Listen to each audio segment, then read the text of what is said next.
what blogs do you read? And there really aren't many blogs that I read consistently, aside from a handful. And partially, I read your blog and the posts you put up because they're like feature magazine articles in many cases. And there's one you wrote in 2011 called Drugs and the Meaning of Life. And you've written about this subject before.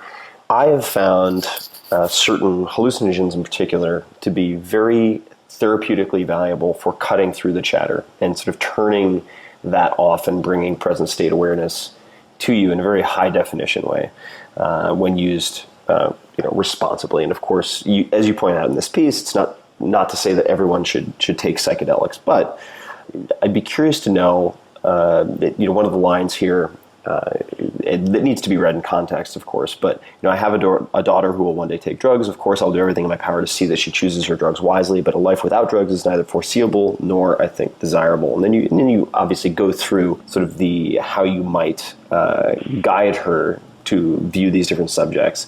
And one of the closing lines in this paragraph is, but if she does not try a psychedelic like psilocybin or LSD, at least once in her adult life, I will worry that she may have missed one of the most important rites of passage a human being can experience. And I agree with this. I'd be curious to hear sort of what particular drugs or psychedelic substances you found most therapeutically valuable in your own life, and how you suggest people think about this. Obviously, there are, you have to put the potential legal ramifications in perspective also, but what have you personally found most valuable and how so? Yeah, well, again, you found another paragraph where I was happy to court controversy, saying that I'll be disappointed if my daughter doesn't drop acid. But the caveat here, and the caveat comes out several times in that piece, is that which everybody should read in full. I'm not trying to pull anything out of context. I just don't want to read the whole thing to them now.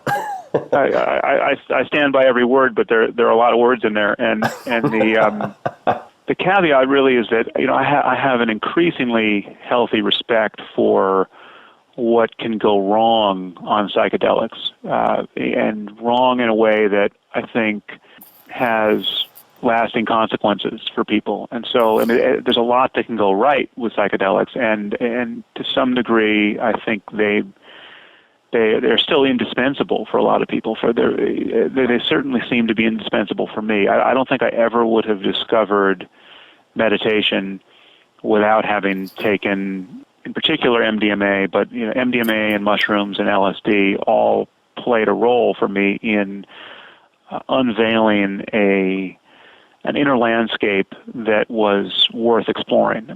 But for that pharmacological advantage, I think I was just my consciousness was such that I looked inside, I saw nothing of interest, and that's sort of the end of the conversation. You tell me that there's something profound to witness about the nature of my own mind.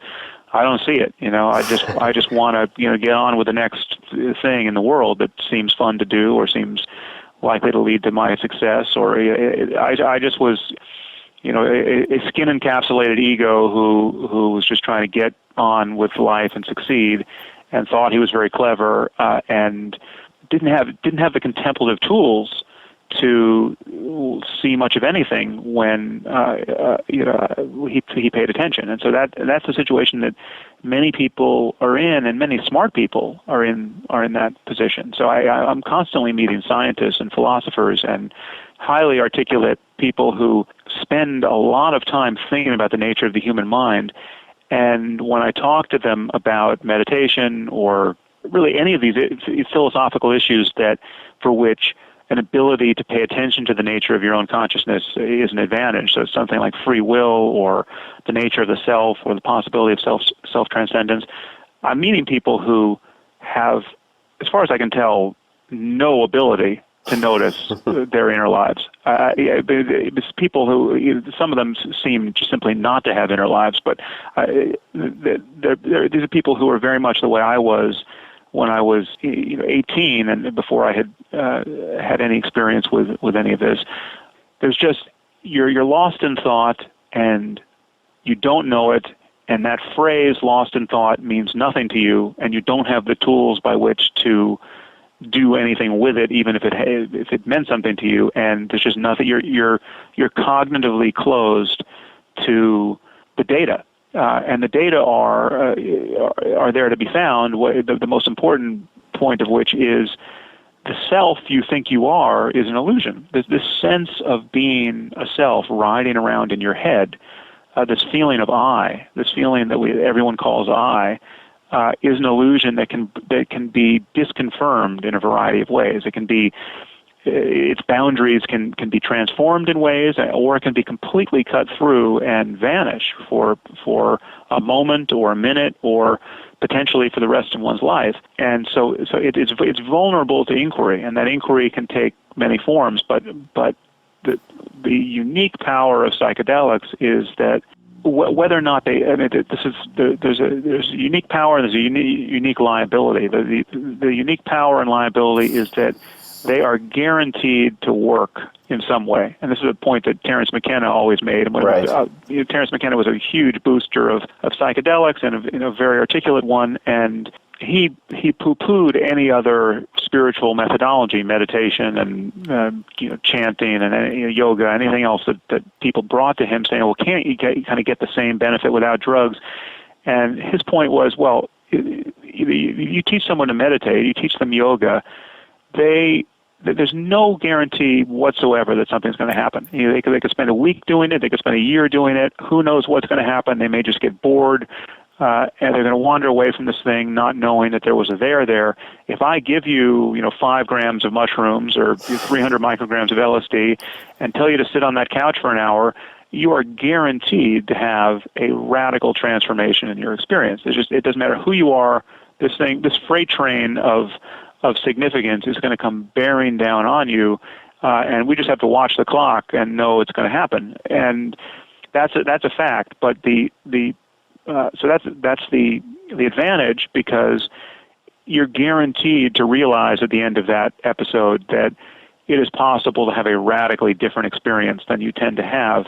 And if you have a good experience, you're going to realize that human life can be just unutterably sublime, that it's possible to feel at home in the universe in a way that you couldn't have previously imagined. But if you have a bad experience, and the bad experiences are every bit as bad as the good experiences are good, you will have just this harrowing encounter with madness, and it's as pathological as any lunatic who's wandering the streets, raving to himself and completely cut off from others. You can have that experience, and hopefully it goes away. And in virtually every case, it does go away. But it's still rough, and it still has consequences for people. Some of the consequences are good. I happen to think that it gives you a basis for compassion, in particular for people who are suffering mental illness that you couldn't otherwise have. But it's not an experience that I'm eager to have again. And so I haven't. My healthy respect for the power of psychedelics has led me to not take many for many years. And it's been years since I've taken anything, and my use tapered off in my 20s when I got into meditation and was spending more time on retreat and beginning to feel that I was getting kind of hitting the center of the bullseye with meditation in a way that I was certainly not guaranteed to with psychedelics, that I basically stopped using everything and just practiced meditation. But there's no question that I wouldn't have become sufficiently interested in meditation but for the experiences I had on LSD and MDMA in particular. Have you had any experience with DMT or ayahuasca? I haven't. I've always DMT is the one thing now that would be tempting, because I haven't done it, and it has such a short half-life. The whole trip is it's something like 10 minutes long. Yeah, so if not shorter, 5 to 10 minutes. Yeah, it would be tempting, but I haven't done it. And what about you? Have you done either? I have tried DMT, which I believe is dimethyltryptamine, which is sometimes, if I'm not mistaken, referred to as the spirit molecule. It's become an area of research, although some of it might not qualify as what you would consider research. I'm very fascinated by DMT. My experience with it was unique, not terrifying, and I'd like to actually come back to the fear component.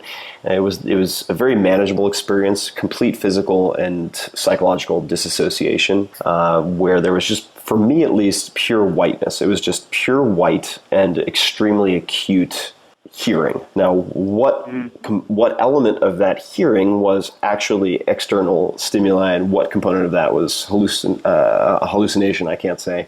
It was a good experience. I don't feel compelled to repeat it, and I'm sure you've had those experiences. Ayahuasca in the more extended sort of ceremonial context is something that I do have plans to experience, and I'll report back when I have more to report, but I found that, at least for me, the form factor of the substance, of course, has an impact on your experience, and that can be related to the ritual or the process of consuming it, but it can also be pharmacological in so much as I drink yerba mate tea very often and became a huge fan while I lived in Argentina.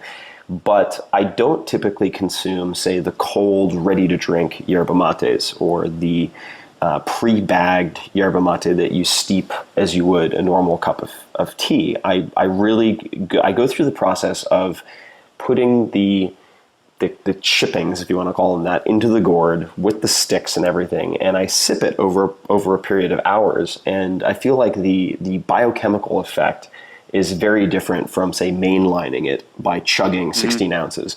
And I felt like the DMT was the kind of crack cocaine version of the ayahuasca experience. And so I've noticed for myself, at least, that a slightly longer period of time using, say, higher dose, 5 to 9 grams, and that's a very personal thing. Obviously, I'm not a doctor, don't play one on the internet, but as a reset with psilocybin has a huge persistent therapeutic effect for a period of months in some cases. And I'm hoping to get that from ayahuasca in a way that I did not with the 5 to 10 minute DMT experience. So that's where I currently stand, but I'd be curious to know if you have any opinions on how someone can decrease the likelihood of having a horrifying, negatively life-impacting experience with hallucinogens. And I mean, I've been of the thought for a while now that lucid dreaming could provide some degree of rehearsal and practice with separating reality from irreality, or sort of objective truth from that which you're creating in your own mind, to give you a slightly greater degree of comfort when you go into a psychedelic state. Whether or not that's true is of course up to debate. But do you have any thoughts on what characterizes the people, aside from some type of latent psychosis or split personality disorder? What can someone do, or what should they do prior to a psychedelic experience to minimize the likelihood of having a hugely negative experience? It's something I really don't have an answer for that I'm confident in. I would just be parroting the standard advice about set and setting, and your mental set going in, and your physical setting, and your social setting are obviously do a lot to set the trajectory of any experience. But there's a lot of uncertainty in there, and I've had experiences where my set and setting seemed perfect, and I just got catapulted into hell for reasons that I never understood, and there's no way to go back and understand them. So and I've had absolutely blissful experiences under conditions that were more or less identical. What I did find, though, is that once I started having negative experiences, I continued to have them. It's like the door to hell had been left ajar, whereas previously it just hadn't existed. I distinctly recall what it was like to hear about bad trips on LSD and to have no idea what that could possibly mean. I had done LSD maybe 7 or 10 times at that point, and this is again in my early 20s. I approached this, I was a very committed, serious, psychonaut in someone who's really doing this not recreationally, but really doing it to to discover something about the nature of my own mind and to get free of suffering that I couldn't really see otherwise getting free of, and so I, at one point I was taking acid, I think once a month. I was an undergraduate at Stanford and was, on the side, basically reinventing the '60s for myself, and reading about Eastern philosophy, and I had just started learning to meditate. I hadn't yet gone on my first extended retreat, and I was taking, I used an isolation tank once, and I was really trying to, and I had virtually no guidance apart from books, and I was just trying to explore all of this. And I would say for my first 10 trips on LSD, there was not even the subtlest intimation of the possibility of feeling bad on this drug. I mean, it was just, I just got launched into an experience of just the most diaphanous and gorgeous profundity, where the world was, it was just this shimmering reality bathed in energy, and I was a part of that energy, and all of the language of traditional mysticism made sense in a good way, without any of the dark night of the soul stuff coming in. But then the first time, so just you picture it, going into each subsequent trip, you would think, well, now my set and setting have to be perfect, because my expectation is that I'm going to just recapitulate this perfectly sublime and happy experience. I'm taking the same batch of LSD. I've now got this down to a science in terms of where I want to be and who I want to be with while I do this, and so I'm in beautiful nature. I'm in Muir Woods, or I'm just alone in my apartment, listening to good music or whatever it is. But I'm safe, and there's nothing sketchy that's gonna set me off. And I've never had a bad trip, but there was some first trip that went haywire, and then subsequently, no matter how good the highs were in my subsequent trips, that there was always something where I saw, wow, it could have just gone sideways there, or did go sideways for some period of time. And then it just, the costs began to seem potentially too high for me, and the upside, I felt like I'd already gotten the benefit of essentially having advertised to this possibility of being much wiser and happier than I tend to be. And so then I just decided I would go at it through another door of meditation. But like you, I felt that the half-life of the positive effect of these good experiences was on the order of weeks and months. But I also felt that the half-life of the negative effects was just as long. So I had a bad trip, one bad trip, and I felt 3 months later, I was still dealing with the neurophysiological consequences of that, and the interpersonal consequences. Was that LSD, or what was the substance? Yeah, that was LSD. Yeah, it seemed like, it really seemed like a crapshoot. It just seemed like you're going to spin the wheel and see whether you're going to be a saint or a madman for the next 10 hours.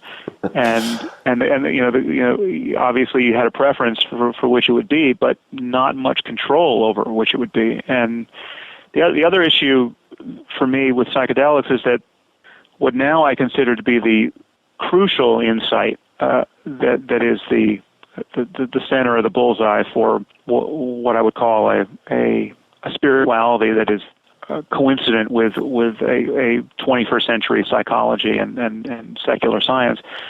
The center of the bullseye insight comes to this point of the nature of the self and whether or not it's an illusion, and whether one can cut through that illusion at will. If when you look for yourself, you fail to find it in a way that is clear and compelling and frees you from the tyranny of your own thoughts and the suffering you were experiencing a moment ago.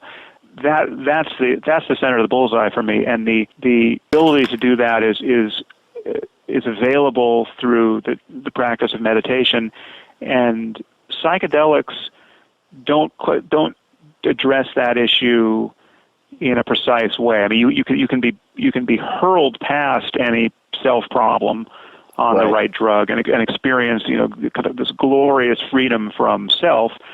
But one thing that you get with that is that you get this understanding, which I think is a fallacious understanding, that somehow freedom is dependent upon altered states of consciousness. That unless you're seeing everything in Technicolor or it's at the peak of the fireworks show, you're not going to be experiencing the most profound spiritual experience you can have, and certainly you're not going to experience it once you come back down and everything is normal again. But the insight into selflessness that you get through meditation is that ordinary waking consciousness, precisely the consciousness in which we're having this conversation, in which I can see my phone, and if you tell me to turn up the volume, I can do that, and then I can get my keys and I can get in the car and I can drive safely.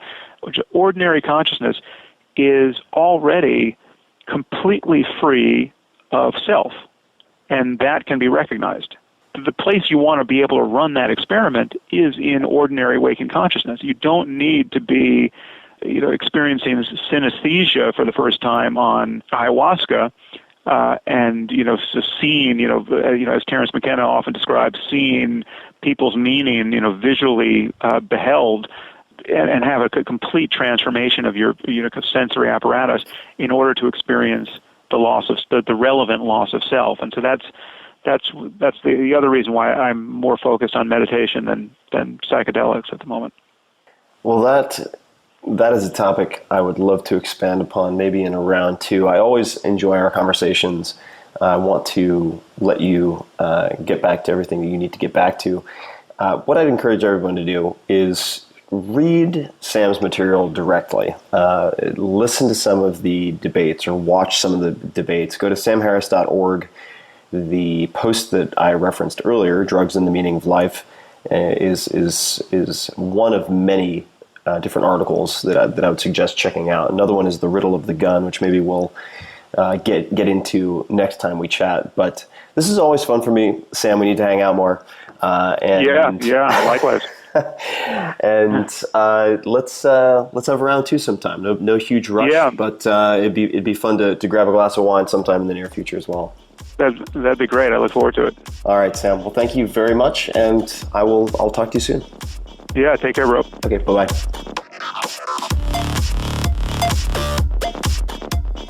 If you want more of The Tim Ferriss Show, you can subscribe to the podcast on iTunes or go to 4hourblog.com.